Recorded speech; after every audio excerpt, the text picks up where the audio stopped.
CL 650 presents your source for leading-edge news and information on today's hottest products and services. This is Experts on Call.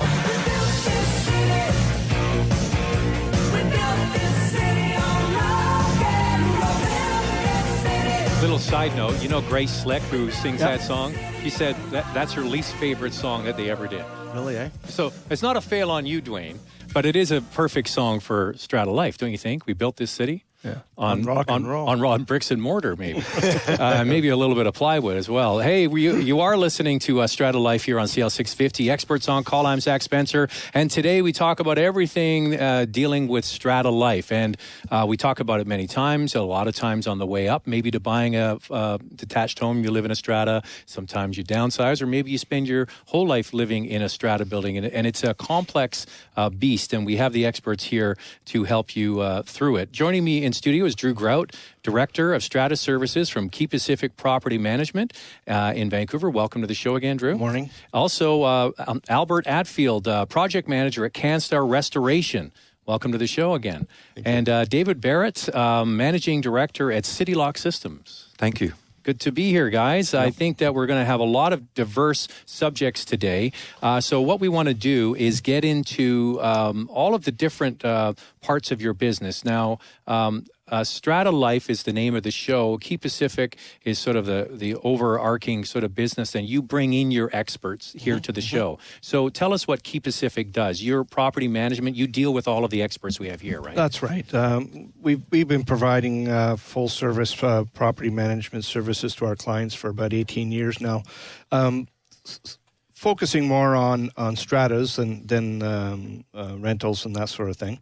And through the course of helping our stratas, we deal with the likes of Albert and David here with all sorts of property issues. So we try to pull them all together to either solve the problems or give people the information they need to make, good decisions. And I guess this show is a great resource for some people because they don't know where to turn or where to look. I mean, the internet's a great service, but they might be finding things out about other jurisdictions, and you're experts in British Columbia and the greater Vancouver area. Correct, yeah. Yeah, so that's why we have you here, so it's good to know. All right, so Albert, restoration services, so you're the people we call when something goes wrong, right? Yeah, traditionally we're called in whenever there's a loss of an escape or fire, windstorm, anything like that. It can be related to many different situations. It could be human error, breach of pipes, et cetera, et cetera. So it goes on and on like that. And the one thing I've come to learn, Drew and I joke about it when he's on, is always seems to come back to water. Water is a big one, right? Leaky pipes, floods, you name it. It's probably the most common one, and thankfully I prefer that for anybody not to have a fire. Yeah. Water escapes generally happen for a variety of different reasons, and they are very common throughout strata lots. So yeah. Now, Dave Barrett, can I call you Dave? Yes. What does City Lock do? We're a security integrator. What that means is almost anything to do with low voltage security, electronic locks, camera systems, intercom systems, anything that is in a strata building to do with keeping the bad guys out and letting the good people in. So that's the front door buzzer, basically, right? And all the other systems like that. Yes, correct. So the key fobs and the camera system that sometimes goes to the television, card reader, getting into your garage with the RF remotes. And that must be a big part of managing a building is, changing over when one person leaves and a new person comes in, right? Yeah, it's interesting. When does their code run out and all that sort of stuff? Yeah, it's an interesting thing because quite often stratas create rules that penalize people if they leave a fob, and I've always encouraged them to don't penalize them because then they will tell you when they've lost something, whereas exactly what happens so often is the rules are set up and it causes people to break them. For example, they'll make a door where you can't re-enter the door and they make it exit only. So what people do when they need to use that door is they prop it open and they create a security breach. So there's a lot of education that we have to do, and then there's products we have to bring in that are unique to solve those problems. Mm-hmm. Yeah, you see that quite a lot. The door is shimmied open or something. Yeah, moving companies will prop doors, and because there's no facility there to have the door unlocked properly or manned. All right, so we have our mailbag, which is always fun. These are listener questions. The first one's to you, Albert. Our strata has some expensive emergency repairs in the last couple of years. So something's happened. They have to phone in a company like yours, or the Key Pacific would be calling on you to get in there. What can we do to prepare for future emergencies? What can owners do to be prepared for loss in their strata units? So instead of calling you, is it good to have a group of people that know where everything is in the building? I think it's a very important thing that everybody's involved in the aspects of the building required, like mechanical purposes in case of shutdowns or alarms, in case there's issues, and there's probably the council involved in that. I think people themselves should generally protect themselves through insurance. And then they should educate themselves internally on their own unit on what they should do as far as what they can do to prevent or mitigate damages so that they're at a minimal of loss. Know where your shutoff valves are. Know where your electrical shutdowns are, et cetera. The things that they're simple that you can take out of the equation immediately. Is it good to have sort of like a team inside the strata? So you might have your council that is dealing with the bylaws and all that kind of stuff, or you might have somebody who's mechanically inclined, or maybe 3 or 4 people. They understand how things work and where they are. Is it good to have that? I think it's a good idea to have somebody like that, but at the same time, that's what your property manager's there for, to help you to work with the right people. I think the council itself should. This is a personal opinion on it. Well, that's why you're here. I believe the council should be involved, and they should have somewhat of a couple of people that are maybe on the anarchy of how things go. Right? Yeah, right. Okay, the next one is kind of a takeoff on that. The question reads, we recently had a busted water heater and it leaked into our strata unit. Getting back to water again. I felt helpless watching the water spread while waiting for the contractor to arrive. When a loss occurs, is there anything I can do to limit the damage? Well, now you got to go back to the first question. Know where your shutoff valves are. Now, that's a simple thing to say sometimes without truly knowing. Not all units in this day and age that have been built have shutoff valves for independent units.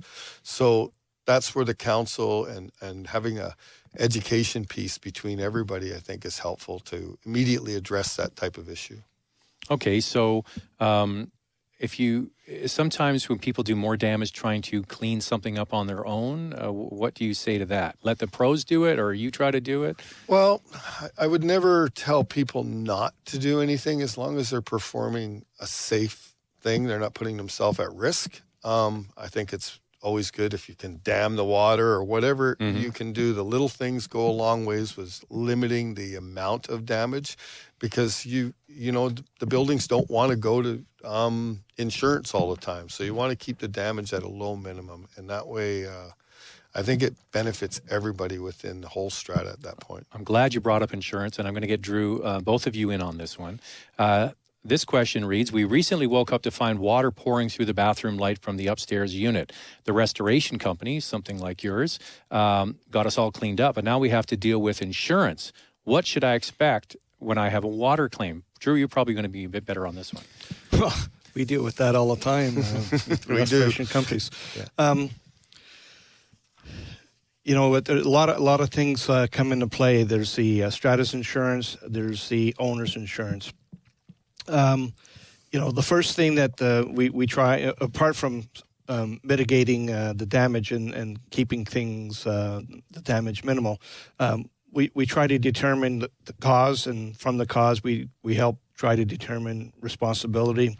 And if we have something happening between an upper unit and a lower unit, often it really doesn't involve common property too much. So it becomes an owner-to-owner issue. Except to the extent that the strata's insurance may play a role. So if the... and who decides that? The insurance companies? Yes. Okay. Yeah, and we work with the restoration company to help determine what those costs are going to be, so we can initiate the claim or not initiate the claim, as the case may be. So when you, as the property manager, calls CanStar to come in and people want to get this cleaned up right away, does the money come out of the strata funds, and then you go for reimbursement from the insurance company later?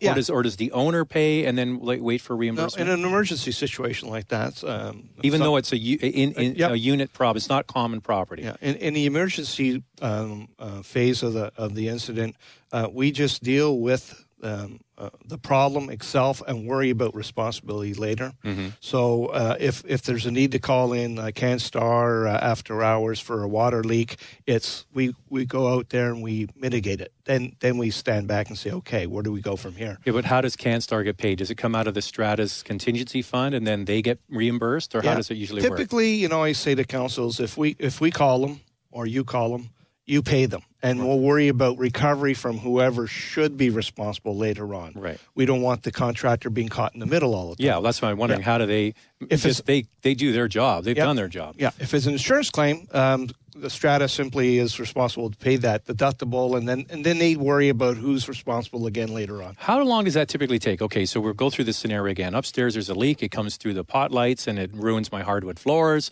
and I've got to get that repaired. And so from that, having the restoration company come in to actually getting it's settled with insurance, is that 90 days, 120 days typically? Do you know?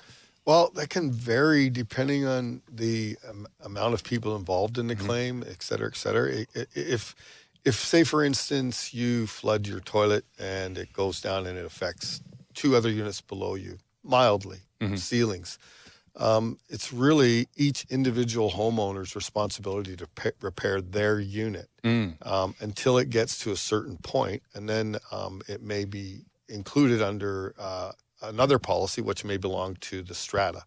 So that's the complex piece of it, is knowing who's going to cover the loss. So the only advice that we can give is that each homeowner should have his own insurance policy. That way, if it does happen that it can't be covered by the strata for the repairs, they can have that work done by their insurance.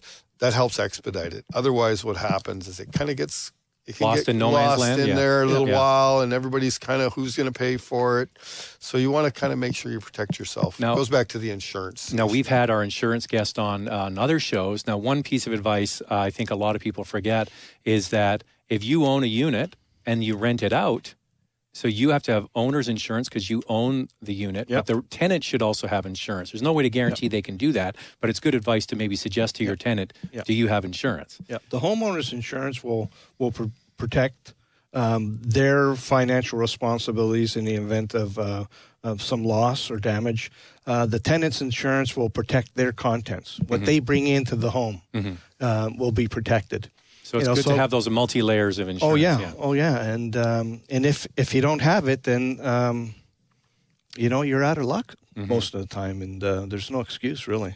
But you have to remember that you need to have somebody to take care of their contents so that they can get it out of the way so that the repairs can be done. That's the piece that they have to always consider. That's right. You've got to move this, get it cleaned, stored, and then finished and cleaned and brought back, right? The contractor's controlled on what they're allowed to do under the policy. So I'm not allowed to move your furniture unless you're going to sign something to relieve me of all possible damages that may occur or whatnot to your contents. All right. That's Albert Atfield, project manager at CanStar Restorations. We have more questions for Albert, and in the final segment, we'll kind of go through the ones that we missed here. But coming up next, we're going to have Dave Barrett on. David Barrett, managing director of City Lock, talking about all of the pieces of their building that you need to keep the building secure. And we'll continue that next on StrataLife, right here on CL 650. This is Experts on Call on CL 650.